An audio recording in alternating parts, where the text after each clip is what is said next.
Good afternoon, everyone, and thank you for joining us at this press briefing. Sorry for the slight delay. This briefing is on the situation in the occupied Palestinian territory by special procedures mandate holders. We'll have 4 special rapporteurs briefing today, so let me introduce them all quickly and so we can get started. On the podium today we have Francesca Albanese, Special Rapporteur on the human rights situation in the Palestinian territory occupied since 1967. Next to Ms. Albanese on the podium is Ms. Irene Khan, the Special Rapporteur on freedom of opinion and expression.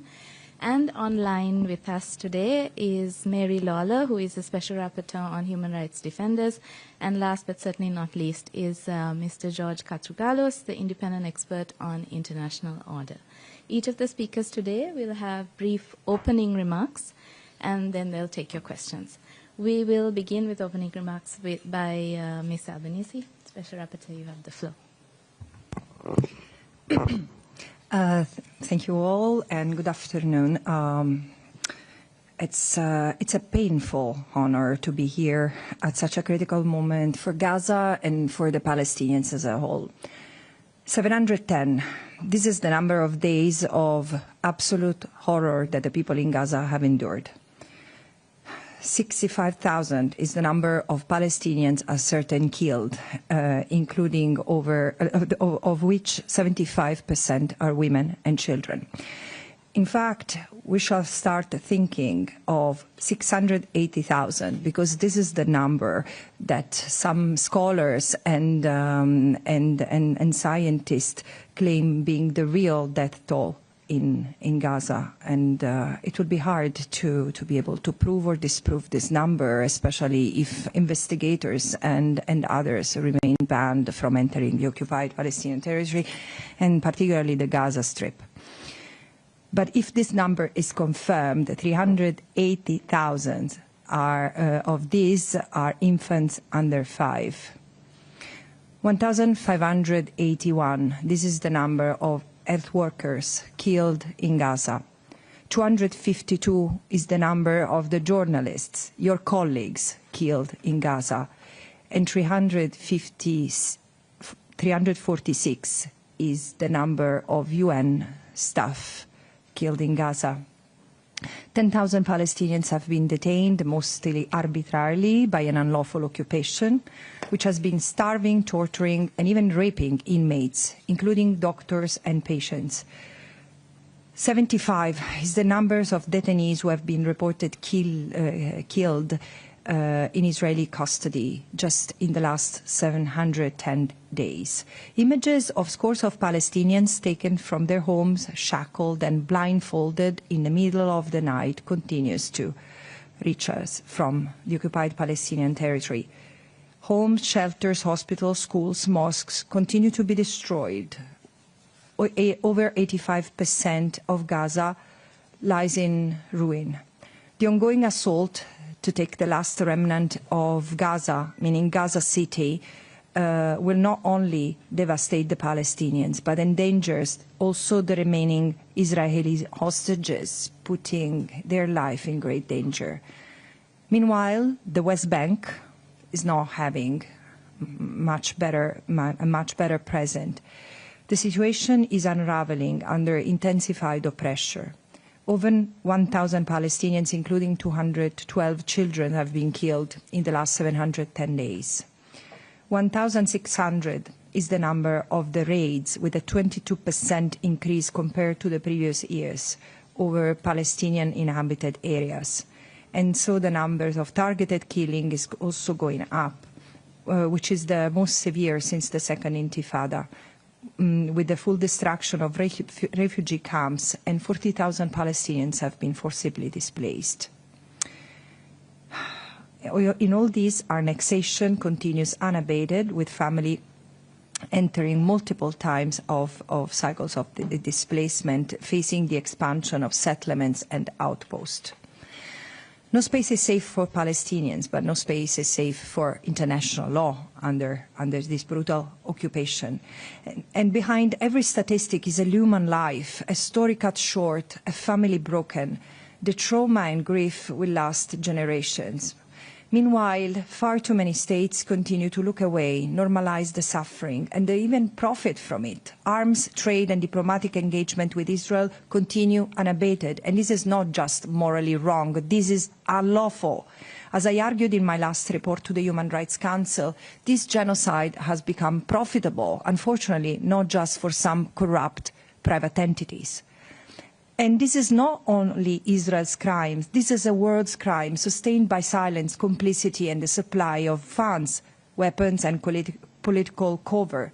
History will remember, because it's not that this is the first genocide that is been known. No, the Holocaust, the genocide in Bosnia, the genocide in Rwanda were also known to the people of the time.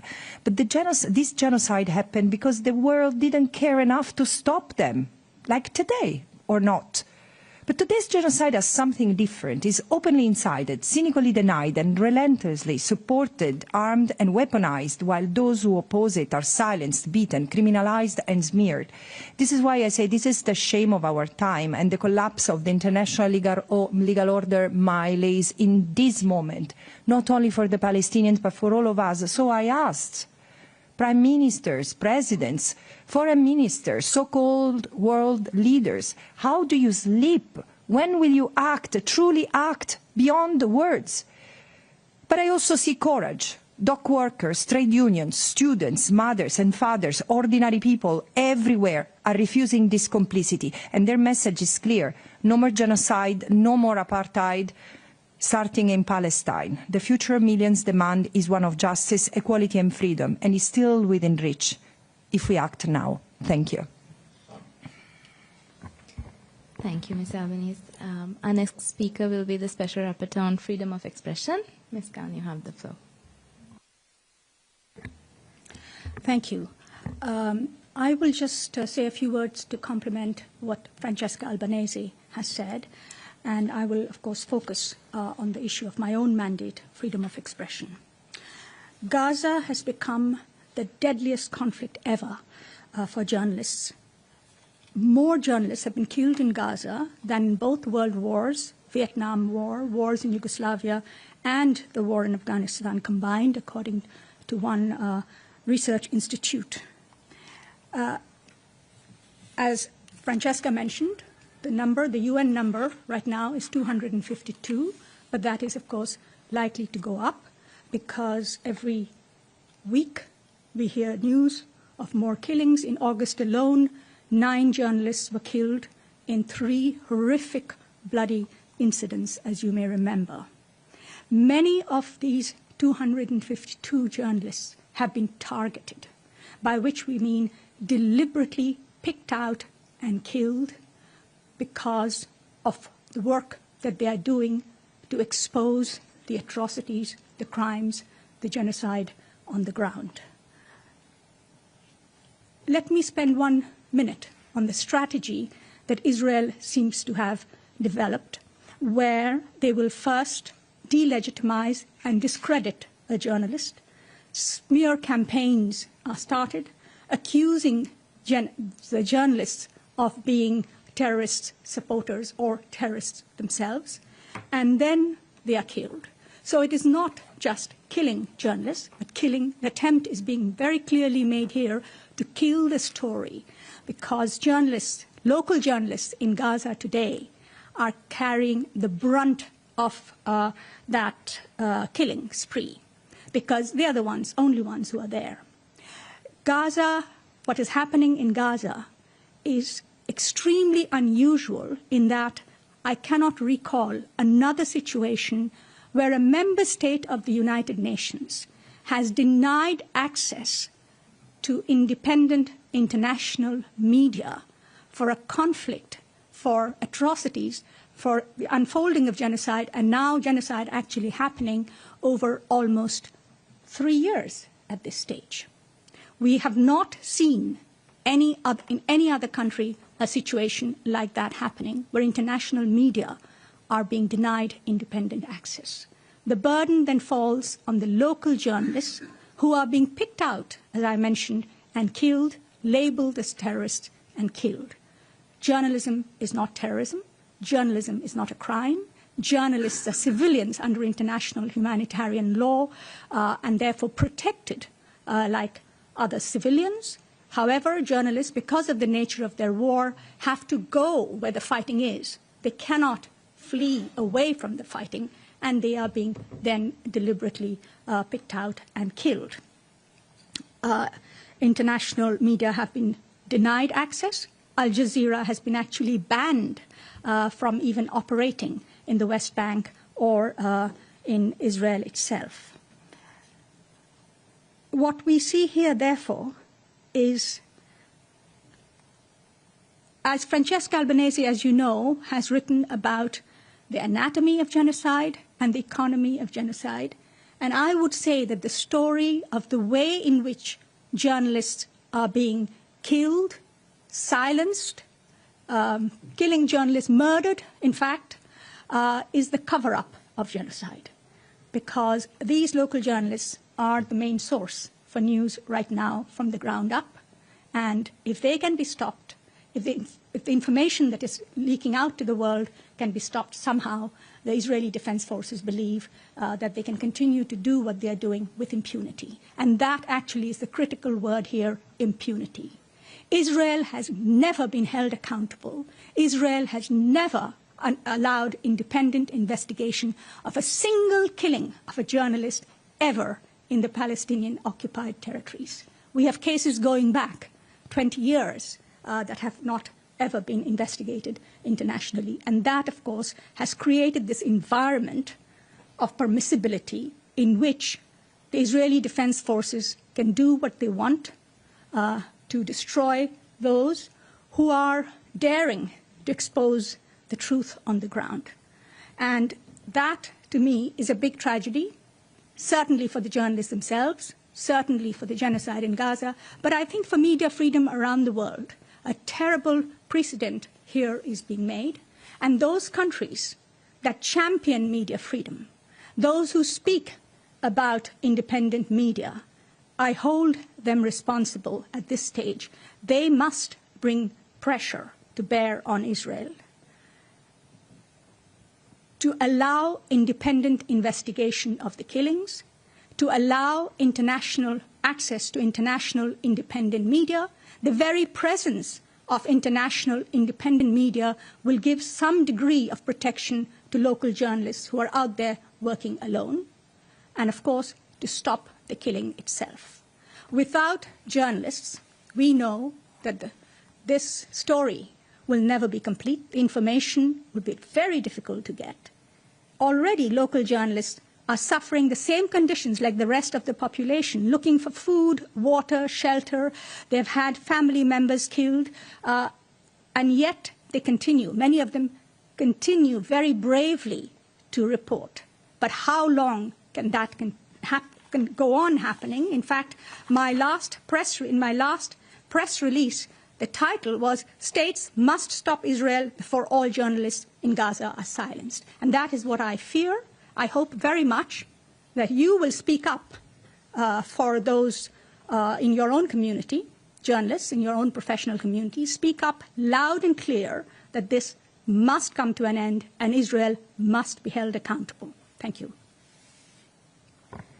Thank you, Ms. Khan. Moving to our speakers online, we'll now hear from Mary Lawler, the Special Rapporteur on Human Rights Defenders. Ms. Lawler, please go ahead. Thank you very much, everybody, for having me here. I would like to focus my remarks on a hearing that I had with 10 human rights defenders from different organizations who are still working in Gaza. I had the hearing about 10 days ago.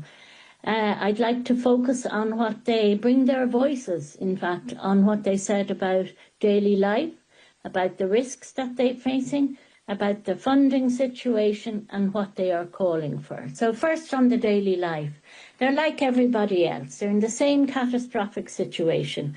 They have no homes and they have no offices. And they've always worked. Even when I was in Gaza, you could see they worked under tremendous pressure. But the situation has worsened incredibly. And they've been displaced, as we all know, by the IDF over and over again. One woman said she had already moved 5 times, starting with her children every time again. And another woman, human rights defender, said she had been displaced 7 times. And she said, and I quote her, "I myself have been displaced 7 times. Each time I was forced to begin from scratch. My home was demolished. I lacked the basic needs for living. I borrowed all the clothes on my back from my sisters and others, and these are all I have." And they are living in tents and working in tents. And their day, they say, begins by the search for food and water for themselves and for their families. But there's no guarantee that they will find anything. And one of the women human rights defenders on the call, on the online meeting, said that she had had no water that day because there was no water and it was already midday in Gaza. Another woman said, you know, she sets off in the morning and she's so afraid that anything could happen when she's looking for supplies and she won't come back because they have no protection. And she could be killed. And she says, you know, I see my child and my child should be going to school. My child should be playing football. Instead, he's hanging around dead bodies. They are very near the killing of, as Irene was talking about, the killing of journalists, and I regard journalists and medical doctors and health workers as human rights defenders in Gaza. One of them was in the tent where Anas al-Sharif, the journalist, was killed by Israel on the morning of his killing. And their work is tiring and cumbersome and very risky. In order for a lawyer or a researcher to get from point to B, they have to find a donkey if they're lucky, or else walk for hours with Israeli planes and drones overhead, they said. And they are all doing their work hungry or starving. Like everyone else, you can't get food because it isn't there. Instead, there is hunger and malnutrition, and the effects are mental as well as physical. One woman defender told me she no longer recognizes herself in the mirror. She has lost so much weight. And another man defender told me, the words we have are no longer, and I'm quoting him, sufficient to describe the situation. Once people have lived through hunger and starvation, after you, your children and your wife have lived through them, they have a real taste after you have struggled to secure even the basic needs for your loved ones. So moving on to the risks that they are facing on the ground, and as we know, these are extreme. Many have been killed by Israel already, and that is the risk that they face every day. That is what the defenders are talking about when they say they fear to make it home after their day's work. This is targeted killing and random killing, and Israel has absolutely no regard for civilians if they are Palestinian. Mr. Ihab Marwan Kamal Faisal, Ms. Noor Nasser, Abdul Al-Noor and Ms. Dana Yagli, all human rights defenders with the Palestinian Center for Human Rights, were killed by Israel in separate airstrikes in February 24 and January 25. And these are just 3 examples. Mr. Faisal was killed with his wife and 2 daughters, aged 6 and 3. Ms. Abu Al-Noor was killed along with her little 2-year-old daughter, her parents and 4 siblings. And Ms. Yagi was killed along with 37 members of her family. These are horrors, and yet the United States, Germany, the UK and so many other states keep supporting what Israel is doing. And when I spoke with these human rights defenders in Gaza, one of them made it very clear. We are all on death row in Gaza now, they said. They've absolutely no protection. On the funding situation, of course there's not enough funding. Human rights defenders are barely meeting their basic needs if they are being met at all. The sanctions imposed by the US on Palestinian organizations, which are completely baseless, and a clear attempt to stop the defenders doing their work, has made the situation all the more difficult. Al-Mizan, Al-Haq, the Palestinian Center for Human Rights, Adamir, these groups have been doing essential work for decades. They are being targeted, as they have been for years, because they are building a path to accountability for the crimes Israel has committed against Palestinians.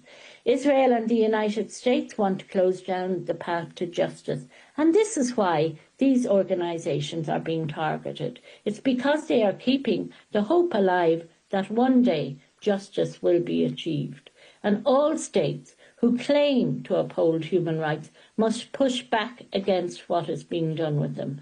And there must be more funding, increased funding for defenders on the ground. With more support, they could do more, collect more evidence of what has happened, better document the crimes, and they would contribute to upholding international law, which all states say they support. And finally, just to say what they all, because I asked, each defender on that call was asked the same questions by me, and one of the questions was what they are calling for. And what they said is they are calling for an end to genocide being committed by Israel in front of the eyes of the world. They are calling for an end to the famine Israel has created, to the blockade of Gaza, and they are calling for justice for all victims of human rights violations. Thank you. Thank you, Ms. Lawler. Our next speaker will be the independent expert on international order, Mr. Katrougalos. You have the floor. Thank you very much for the invitation.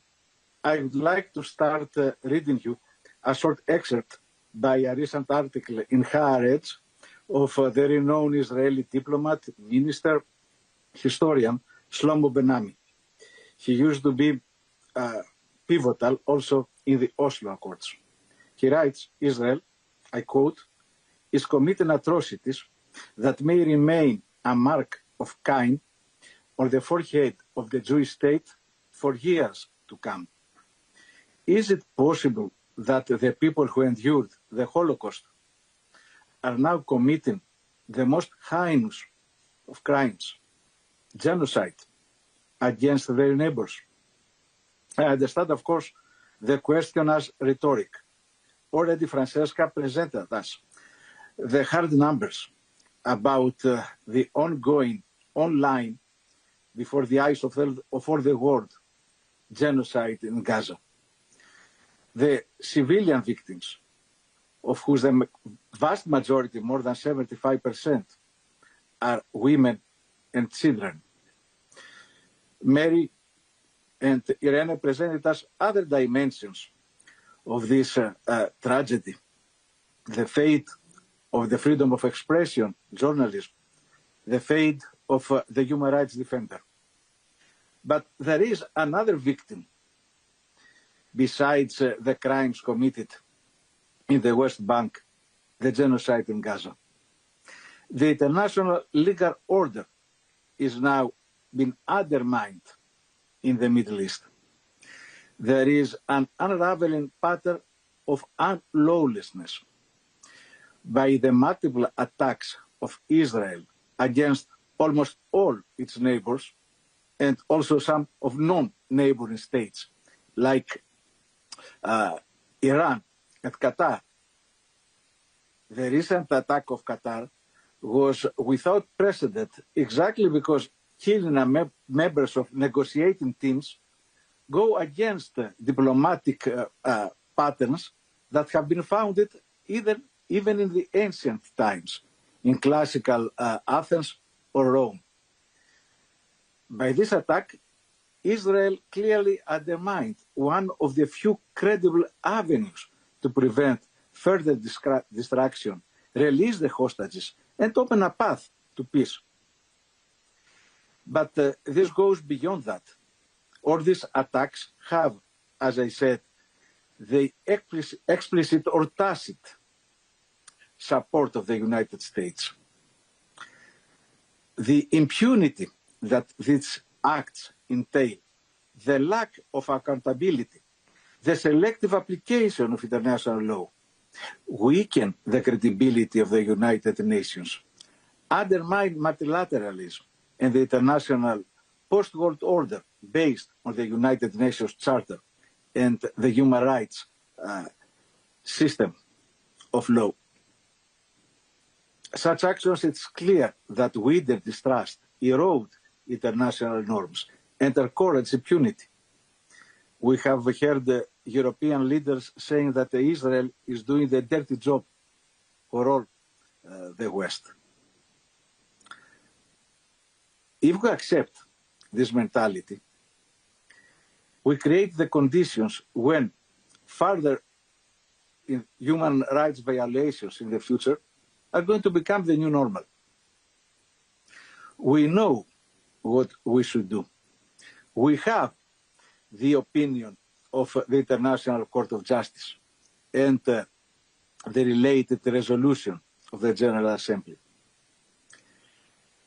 These constitute now norms of international law that must be implemented with a first evident stop of selling any kind of arms to Israel, immediate ceasefire, the aid to reach without any hindrance all of Gaza population.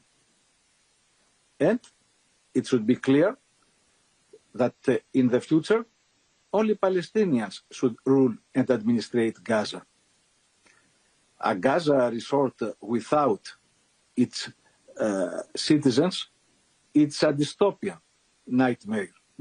And of course, this must be only the first step towards a full sovereign Palestinian state.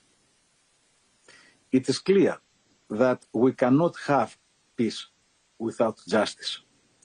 And now it is on us, the whole humanity, not just to follow passively in our screens the genocide, but put a stop to it. Thank you. Thank you, Mr. Katrougalos. The experts will now take questions. Please state your name and organization before asking. And since we have 4 speakers, I'll also ask you to please indicate to which expert your question is directed. Okay. Thank you very much to everybody for this briefing. Olivia Lepodova from Reuters. I have 2 questions, if I may, for Ms. Albanese. I just want to understand, just firstly, what brings you to Geneva, and if you've met with anybody in particular today during your time here. I also noted on your travel schedule that you won't be at the UN General Assembly, and I just wanted to clarify that was related to sanctions placed against you by the US administration. And just secondly, you're mentioning there about your concerns about Gaza City. From your perspective, from an international law perspective as well, are you able to describe what human rights concerns you have in terms of what you're currently seeing in this latest assault by the Israeli military on Gaza City, particularly in terms of destruction of civilian infrastructure, buildings, etc.? Thank you.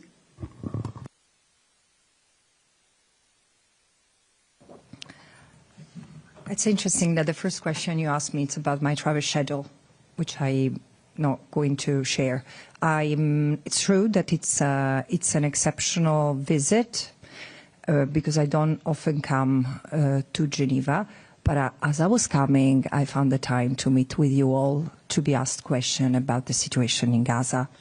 Concerning the attack on Gaza City, let me first put it in perspective, because I often hear the explanation that Israel is now going to take control of Gaza City. This is what remains, because the majority of the territory is already under Israeli control, direct or indirect, in the sense that there are areas that have been leveled to the ground. There are areas that are started to being built by the army for now. What does it mean, this attack? It means full destruction. It's happening already. It's not that this is a future and uncertain event. It's happening. Israel is bombing is destroying, including by using unconventional weapons that we've never seen before, and newly assembled weapons.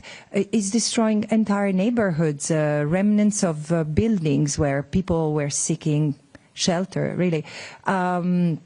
It's trying to forcibly evacuate the 800,000 Palestinians who were seeking refuge there.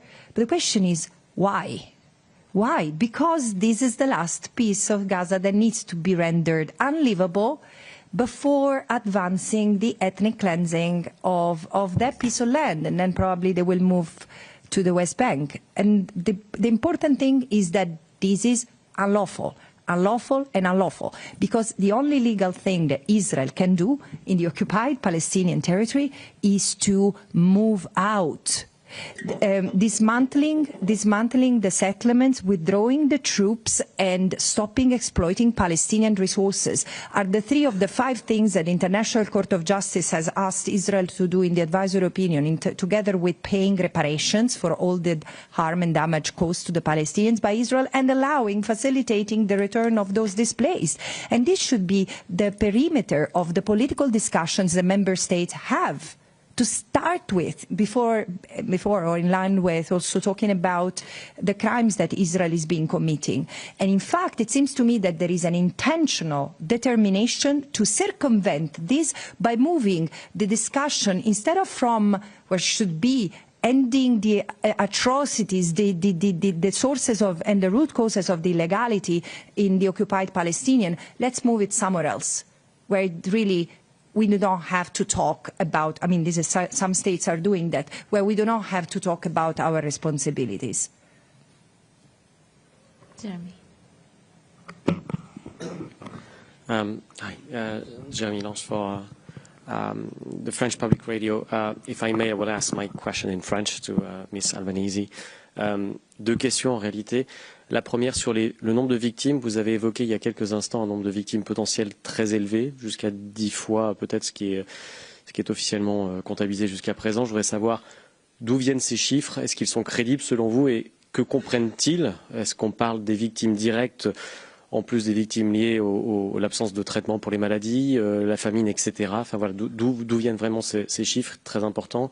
La deuxième question par rapport à ce qui va venir à la fin du mois, l'Assemblée générale de l'ONU et cette reconnaissance de la part de certains pays de l'État de Palestine. L'administration Trump a déjà dit qu'elle refuserait de donner des visas à des représentants palestiniens. Il y a des appels qui viennent de la part de la société civile, de militants, souvent classés à gauche, qui réclament de délocaliser l'Assemblée générale à Genève pour que ces représentants palestiniens puissent venir, puissent participer. Je voudrais savoir si c'est un appel que vous soutenez, même si la faisabilité semble un peu compliqué, mais est-ce que ce serait pour vous un signe fort que l'Assemblée générale ait lieu à Genève? Alors, je pars de ce dernier point. Je pense, oui, que c'est le moment de s'interroger pour l'Assemblée générale sur ce qu'on est après 80 ans depuis la création des Nations Unies, dans le sens que on peut pas autoriser un membre de l'Assemblée générale et du Conseil de sécurité de ne pas autoriser la participation des gens des États qui font partie, ou des organisations qui font partie, des représentants du peuple qui font partie de l'Assemblée générale et d'autres. Et là, on a vu cette année que la liste de ceux-là qui sont formellement persona non grata aux États-Unis commence à s'allonger. Je pense que avant de penser, d'essayer de bouger l'Assemblée générale et tout, que c'est pas une mauvaise idée, c'est-à-dire c'est pas à moi de le dire, mais c'est le moment de aussi considérer que le monde est fait par 193 pays. Et si les États-Unis continuent à montrer cette hostilité, alors je pense qu'il y a de quoi se demander si c'est pas le cas de bouger l'organisation, mais ça me concerne pas. Ce qui me concerne, c'est que je voudrais voir un engagement concret de la part des États afin de garantir qu'il est tout représentant qui a le droit de s'asseoir à cette séance de l'Assemblée générale soit présent, sans discrimination. Et la chose qui est frappante, à mon avis, c'est qu'il y a une fragmentation aussi des forces qui devraient s'unir à défendre ceux-là qui sont punis injustement. Et voilà. Je sais qu'il y a des propositions aussi de tenir la séance de l'Assemblée générale hors de New York. Évidemment, ça n'a pas passé. Les chiffres que j'ai mentionnés, en fait, viennent de différentes sources. Il y a le Lancet, il y a des chercheurs israéliens qui ont aussi posé ce chiffre. Ça vient de différentes sources. En fait, c'est le calcul de ce qui a été détruit à Gaza et la capacité si je comprends bien les statistiques, de contenir. C'est une étude sur combien de gens apparaissent être présents à Gaza, confirmée par contre par des documents relâchés ou leaked par l'armée israélienne, mais aussi ce qui pourrait être être causé par les frappes, surtout les frappes c'est-à-dire ces morts à cause des traumas, à cause de destruction de bâtiments et tout ça. Il y a l'opportunité. Est-ce que j'ai la possibilité de vérifier ces chiffres? Pas toute seule, mais bien sûr, ça c'est quelque chose qui nous tous on est en train de faire, mais on est vraiment dans l'impossibilité parce que les gens présents à Gaza, les organisations présentes à Gaza sont de moins en moins et Gaza s'est détruite à un point que c'est aussi difficile faire une estimation. Ça va prendre des années pour vérifier, comme ça se passe encore au Rwanda, en Bosnie, de vérifier, de récupérer tous les restes humains de cette catastrophe. Mais c'est-à-dire une chose dont je suis absolument sûre aussi en étudiant la croissance et l'intensité des morts par rapport aux frappes, c'est que depuis longtemps, on a les sources sur place, soit palestiniens, soit non gouvernementales, internationales et Nations Unies, n'ont plus la possibilité de compter tous les morts. Alors les 64 000 qu'on continue à citer sont ceux-là qui ont été vérifiés. Mais c'est clair que c'est une très forte sous-estimation.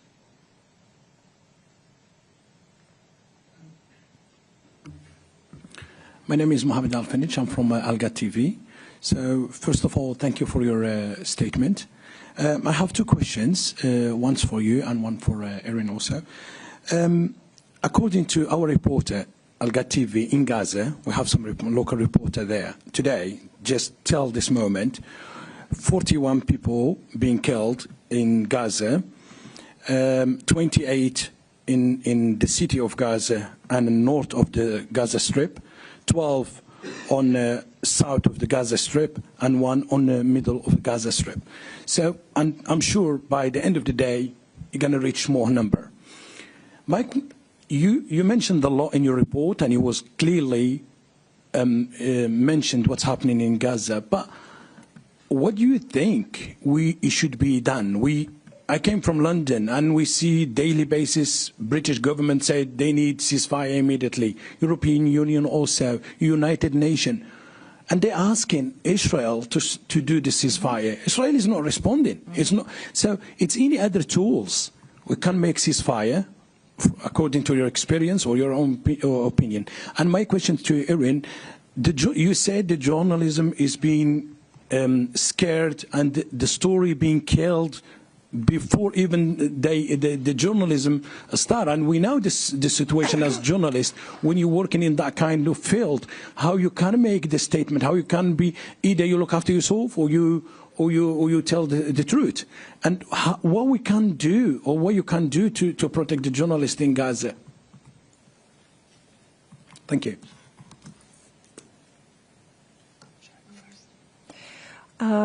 As I said, the international law is of extreme clarity when it comes to the situation in the occupied Palestinian territory. I really don't know what else can be said, because I don't think that member states do not understand. They just don't want to do what we are all, the human rights community, reminding them they should be doing, because there is an obligation not to aid and assist, not to aid and assist in any possible ways a state which is committing international wrongdoing. There are, and this is where we need to go next, when this is persistent, when this lack of compliance with international law becomes widespread and systematic, it results into sustaining, enabling the illegal act. So what should be done? Arms embargo, which means no trade in arms, no buying, no selling parts or arms in full, not directly, not indirectly through another state. This is the first thing that member states should have done already last year when International Court of Justice recognized the risk of genocide, and then, in the case of Nicaragua versus Germany, reminded member states of their obligation not to transfer weapons to a state which might be committing violations of international humanitarian law, meaning war crimes. And it's clear that Israel is, I mean, you can say that really closed eyes that Israel is committing war crimes. How? Because Israel was already committing war crimes before October 7, the colonies, the blockade, etc. So you see, there has been a level of normalization of the legality that Israel has ended up representing. And now it seems that member states almost don't know how to react and do the right thing, come back to a path of compliance with legality. But then there are countermeasures that member states have to take, and the stopping trade is not just for weapons, it's also for regular commercial activities and businesses. This is what happens when a state commits serious crimes as Israel is doing. And should it not happen, well, there is a need for accountability of the very people who have been giving orders to continue trade and arms transfers toward Israel. The last point is divestment. As I want to remind everyone, as I did with my last report, that we cannot imagine that the business sector, the private sector, from arms manufacturers to tourism industry, banks, pension funds, universities, are allowed to do, are permitted to do what member states shouldn't be doing, meaning aiding and assisting an unlawful endeavor, especially as businesses, by the very fact of interacting with this unlawful endeavor, can be directly linked, contributing to, even causing human rights violations. So this is, again, the human rights standards, international law are very clear. It's clear, equally clear, is that member states tend to violate international law in this context rather than abiding, and so it's time for justiciability. And again, everyone who's partaking in this endeavor must be held accountable, of course, based on the possibilities of also civil society judges and lawyers on the ground. Yes, you had a question for me. Before I answer your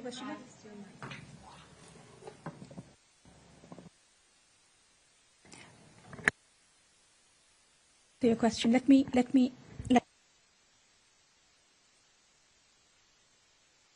Oh, yeah, I think it's all right now. Yes, all right.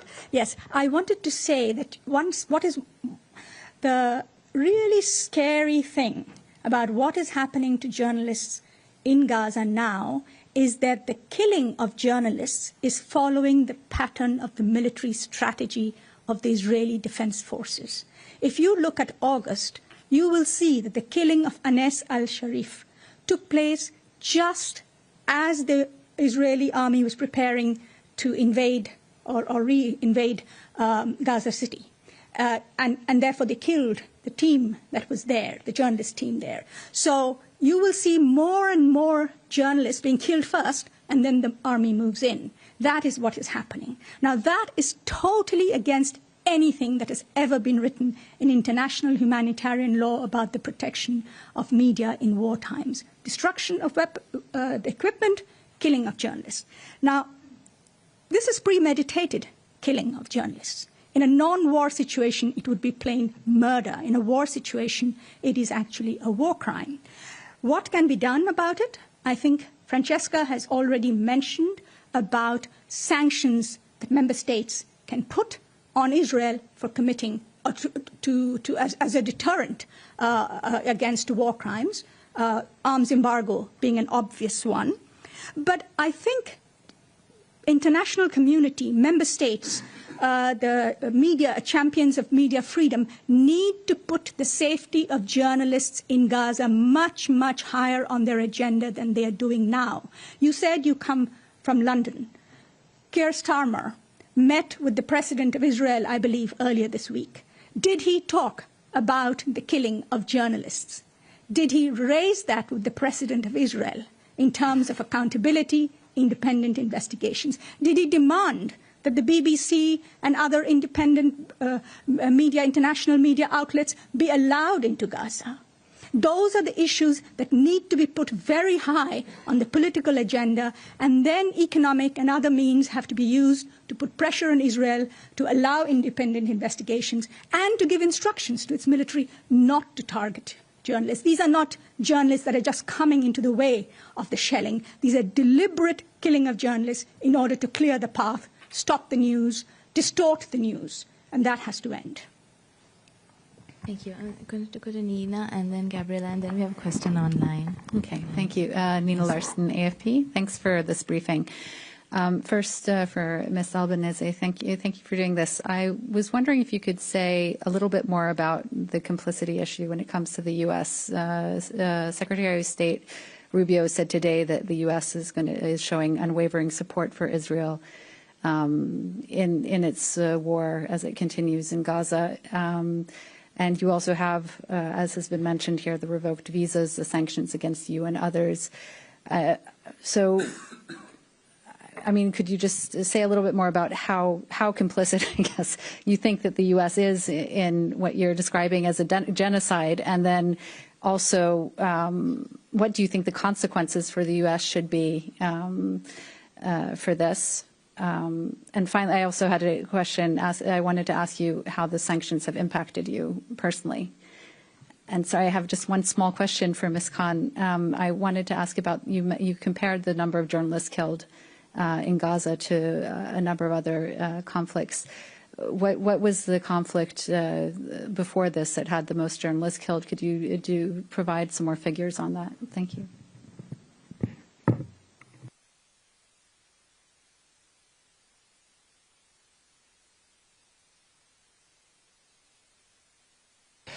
Okay. So I will have to encourage you to wait another couple of weeks regarding full answer to that question regarding complicity, because this is the topic of my next report to the General Assembly, which again, just to also go back to the first question, yes, I'm trying to go to the United States. Things look not particularly promising, but this is what I should be doing. There is one fact. The United States has been for decades backing Israel and Israeli government, various subsequent Israeli government, militarily, politically, diplomatically, strategically, discursively. And however, and this is also true for the previous administration, however, with the current administration, things have passed the Rubicon. In a sense, we are really in uncharted territory, in the sense that while the military and financial support is not new, what I find somewhat having passed that breaking point is the political cover for Israel, because there is also with the attacks in the region that target also a number of states that have been seen like considered allies of the United States. There is a possible acceptance that the alliance with Israel is worth the erosion of other ties. There is a risk in this. I mean, I don't understand why people don't see the danger, the extreme danger of what is happening right now. But going back to Palestine, what I find extremely concerning is the incitement, what has changed at the discursive level. Because since February, I said when the Trump administration, when President Trump evoked the image of the Gaza Riviera and hinting the Palestinians should leave, I would say this is the first time that U.S. endorses publicly, making it become a part of the U.S. foreign policy, the forced displacement of the Palestinians, in the sense clearly they didn't oppose it, but at the same time they never endorsed it to the point that it became U.S. policy, and this has become more evident, and I think it's wrong. It's wrong. It's legally wrong, morally wrong, and dangerous. The sanctions are unacceptable. The sanctions against me, of course, I am the first U.S. person to be sanctioned, and this must be removed. I mean, I urge the United Nations, like the Secretary General, the members of the General Assembly, don't let this become a precedent, because it's not going to be limited to me as it always happened. It's extremely serious because it violates in one stroke of a pen the UN Charter, the UN Convention on Privileges and Immunities, but it's totally retaliatory, and it doesn't only affect me. I keep on saying I have members of my own family, including my daughter, who are directly affected by these, and it's incredible the financial hurdle that this is causing to my family. Why do I have to pay with my own life? For what? For having done my job? So again, I don't like the personalization of what matters. This is why I'm saying what happens to me is now happening also to 9 judges and prosecutors of the International Criminal Court, and this should have created really such an uproar, but also Palestinian human rights organizations. So on the one hand, I expect the United Nations to stand firmly against this. On the other hand, I expect regional groups to stand firmly against it, because I'm European, I'm Italian. It's unbelievable that I have to suffer the weight of this vicious administrative move, even in my own country where I cannot open a bank account. So Europe should institute the European blocking statute to protect people who from this personal ad personam attacks from today is the United States, tomorrow can be another state. So, yeah.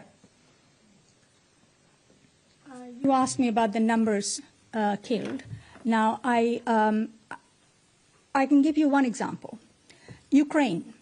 In the war, since Russia's invasion of Ukraine, 14 journalists have been killed in Ukraine. 252, on the other hand, killed in Gaza, including dozens targeted.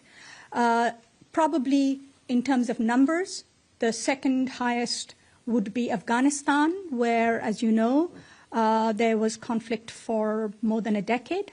And during that time, I don't have the exact numbers, but I think it was only in dozens killed over 2 decades. And again, you can see both in terms of time as well as in terms of numbers how outrageous are the casualties of journalists in Gaza.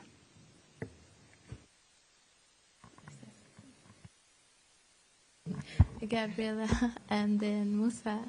Thank you. Thank you very much.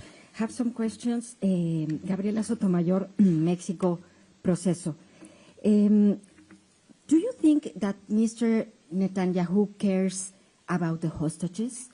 Because we were here talking with the mothers of some of them, and they say that they feel abandoned by Mr. Netanyahu in the case of the hostages. That is my first question. Then to Irene Khan, how is the situation of freedom of expression inside Israel, freedom of the press? Because I don't know if young people, women, do they know what Netanyahu is doing to the children in Gaza? I mean, do they know? And then my last question is on silence. That is complicit of what is happening. is there a way to hold accountable a country that is not saying out loud what is happening and condemn it, like USA, for example? Is there a way to hold them accountable? And I think that's it.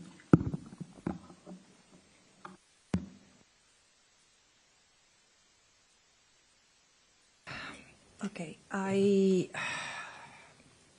of the many superpowers I have, this doesn't include reading people's minds, unfortunately. So I cannot tell you what ICC wanted Prime Minister Netanyahu has in mind. But however, I fully understand the sense of abandonment of the families of the hostages, because in fact it has proven true over the past years that the hostages could be all brought home through negotiation, brought home alive, without suffering, without enduring the bombing and the starvation. And of course, what has befallen Gaza could not spare the hostages. The moment you curtail the access to all kind of living necessities, this is what happens. You undermine the possibility of survival of your own hostages. So it seems to me that they've been treated as political pawns in this horrible, horrible last 2 years.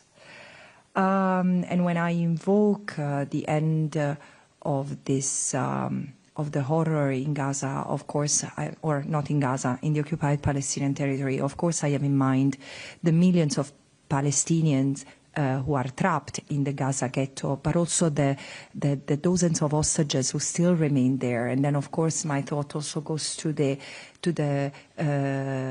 thousands of Palestinians who are held hostages by an unlawful occupation in the West Bank, from the West Bank and East Jerusalem. Another thing I wanted to say concerning what's happening right now, I have the feeling that we really struggle. I mean, there is a general tendency not to understand the totality of what's happened, the totality of the conduct, the totality of the crimes against the totality of the Palestinian people. And I thought to help both member states and others, including the media, get this overall sense with the report I presented to the General Assembly last year, Genocide as Colonial Erasure. There is a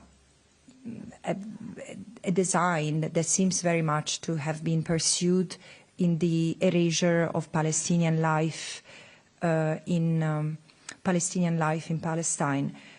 I understand that history requires time to be understood, but certain truths in this context are so stark that they demand recognition in the very moment they are told. And again, the very fact, I'm grateful to my colleague Irene Khan to share this important piece of analysis and say we are looking at the geolocations of each killing of journalists, and we say that there is a pattern, but I've seen it myself with a few investigations of the death of killing of journalists that has happened. I mean, it seems to be either in anticipation to an attack, so there can be no documentation, or retaliatory, as it happened in the case of Fatima Hassouna. Fatima Hassouna was supposed to be at Cannes for the screening of her documentary, and she was killed the night her documentary was announced as being at Cannes, with missiles that killed her and her family. So again, we tend to trivialize this genocide, because, as I said, behind each story, behind each killing, behind each starved person, there is a universe that, poof, has been pulverized. And we do not even have the time to recognize and mourn each of them, because this is the pace of our life and the pace of this genocide. With relation to the situation in Israel, there is no country in the world, I believe, that can remain untouched when it conducts genocide and war, killing of journalists on its borders, can remain untouched within the country. And of course, freedom of expression inside Israel is also restricted by law. For example, there is heavy censorship of media and very little independent media. The owner of Haaretz, Al-Haaretz, which is probably the only independent print media still left, himself has talked about the kind of pressure that they come under from the authorities. But there are also mob attacks. There have been mob attacks against Israeli journalists if they report, if the people feel that they are reporting against what they see as Israeli interests, if they are reporting favorably sometimes on Palestinian issues. Last year, Israel adopted a Foreign Media Act, under which it has banned Al Jazeera, but that same Foreign Media Act, of course, also has a chilling effect on other foreign media present in Israel. They are not allowed to report on what is happening in Gaza. They can only report on what is happening inside Israel. So overall, there is a chilling effect, I think, on media freedom inside Israel that is damaging Israel's own media sector quite significantly. Mr. Katrougalos, who's online, did you have something to add? Yes, I have a short comment on the question about the hostages. I think a clear indication, if not proof, of the fact that hostages are not a priority for Prime Minister Netanyahu is the recent attack against Qatar. It was the only open diplomatic channel for the release of the hostages. I understand that for this reason, understanding that the policies followed now by Israel are against even the long-term interests of this country, we see the appearance of a peace camp. Small now, but already including a former prime minister, several ministers, among them ministers of defense, former heads of Mossad and IDF. These are neither pro-Palestinian, nor, of course, against the state of Israel, but they realize the impasse, realize that genocide and the perpetuation of raw violence cannot resolve anything, and they understand that the only solution is return to the diplomatic solutions through the United Nations, which are not the house of darkness, as Prime Minister Netanyahu portrayed it during his speech at the General Assembly. Thank you. Thank you. Musa, yes, and then Catherine, and then we have Ravi online. Merci beaucoup, Madame Albanese.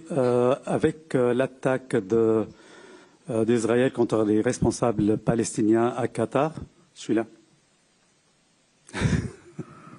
Alors, avec les attaques israéliennes contre les responsables palestiniens à Qatar, on voit qu'Israël a franchi vraiment une nouvelle étape, et aussi en menaçant Qatar et autres pays, donc ces menaces de Benjamin Netanyahu et autres responsables israéliens, de renvoyer les Palestiniens autrement, avec une menace de faire plus ou moins la même chose. Donc, c'est ce qu'on comprend. Et aussi, ça fait 2 ans que vous et les différentes organisations des Nations Unies, la Cour internationale de la Haye, vous avez sorti des rapports, vous demandez tout le temps un cessez-le-feu. On voit les cessez-le-feu, on n'a pas de cessez-le-feu, mais au contraire, il y a un élargissement de crimes contre Gaza et contre les Palestiniens ailleurs. Est-ce que vous avez peur de ce qui va se passer, donc de cette nouvelle étape? Est-ce que vous avez peur de ce qui va se passer dans les semaines et mois à venir? Et aussi une petite question concernant ce qui se passe en Cisjordanie. On n'a pas parlé de la Cisjordanie. Merci beaucoup.